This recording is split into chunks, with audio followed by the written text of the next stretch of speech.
صاحب نصاب یعنی جس شخص پر قربانی واجب ہے،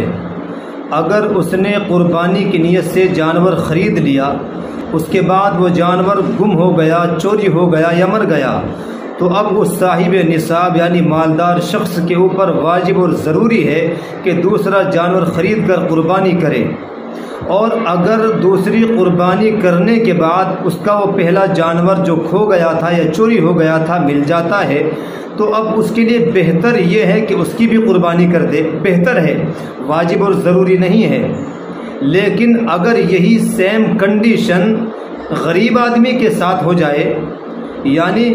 جو آدمی غریب ہے جس کے اوپر قربانی واجب نہیں ہے اور اس نے قربانی کی نیت سے جانور خرید لیا، تو اب اس کے اوپر قربانی واجب ہو گئی۔ لہٰذا اگر اس کا بھی جانور گم ہو جاتا ہے یا چوری ہو جاتا ہے اور اس کے بعد اس نے دوسرا جانور خرید لیا، دوسرا جانور خریدنے کے بعد پہلے والا جو چوری ہو گیا تھا یا گم ہو گیا تھا وہ بھی مل گیا، تو یاد رکھیے اب اس غریب آدمی پر دونوں جانوروں کی قربانی کرنا واجب اور ضروری ہے۔ کیوں؟ اس لیے کہ پہلی بات تو یہ کہ اس پر قربانی واجب نہیں تھی، جب اس نے قربانی کے لیے جانور خرید لیا تب اس کے اوپر واجب ہو گئی۔ اب جب وہ گم ہو گیا، چوری ہو گیا، تو اس کے ذمے سے وہ قربانی واجب ہونی ختم ہو گئی، یعنی ساقط ہو گئی۔ اب اس کو دوسرا خریدنا ضروری نہیں تھا، لیکن اگر اس نے دوسرا بھی خرید لیا اور پہلا بھی مل گیا، چونکہ اس کے یہ منت اور نظر کے حکم میں ہو جاتا ہے اور منت کا پورا کرنا واجب اور ضروری ہے، اس لیے اس کے اوپر دونوں قربانی کرنی واجب ہے۔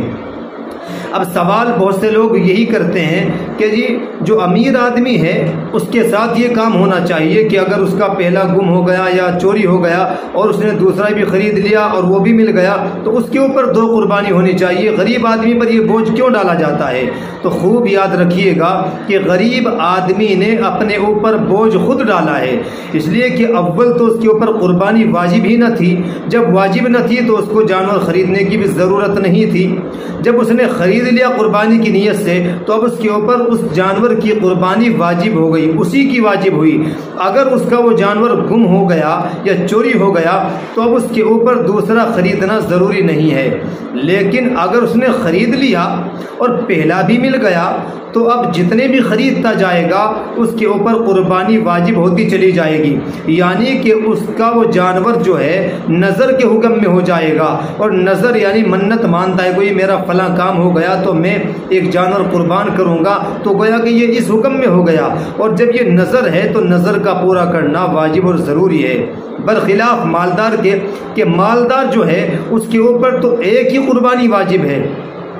اگر وہ نہ بھی خریدنا چاہے تو اس کو پھر بھی خریدنا پڑے گا، اور اس کا تو یہ ہے کہ اگر اس کا چوری ہو گیا یا گم ہو گیا، پہلا خریدا تھا تو اس کے اوپر لازم ہے کہ وہ دوسرا خریدے،